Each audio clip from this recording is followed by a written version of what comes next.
এরপরে প্রশ্ন হলো উত্তম আচরণ এত গুরুত্বপূর্ণ কেন? এটা কি প্রশাসনিক ক্ষেত্রেও প্রয়োজন? অনেক সময় উত্তম আচরণ প্রশাসনিক কাজ ঠিক মতো করে চালানো কঠিন, এমন অবস্থায় কি করণীয়? মানে যারা প্রশাসনিক দায়িত্বে আছেন, উত্তম আচরণ করতে গেলে তারা প্রশাসনিক দায়িত্ব ঠিক মতো পালন করতে পারেন না, তখন তারা কি করবেন?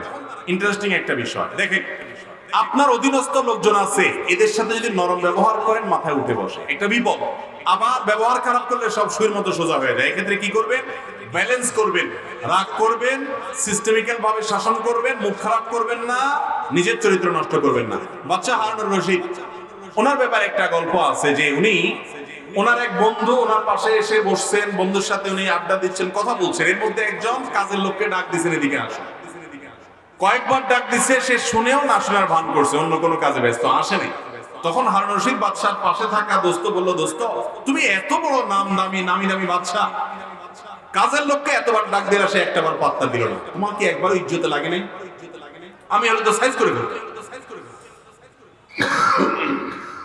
তখন বাদশা বললেন, দেখো, আমার যখন ব্যবহারটা ভালো হয় তখন অধীনস্থ লোকগুলা সব মাথায় উঠে, আর যখন আমার ব্যবহারটা খারাপ করি তখন ওরা সুর মতো সোজা হয়ে যায়। আমি এখন চিন্তা করলাম ওদের ব্যবহার ভালো করবো না নিজেরটা ভালো করবো। নিজেরটা ভালো করলে ওরা খারাপ হয়, আর নিজেরটা খারাপ করলে ওদেরটা ভালো হয়।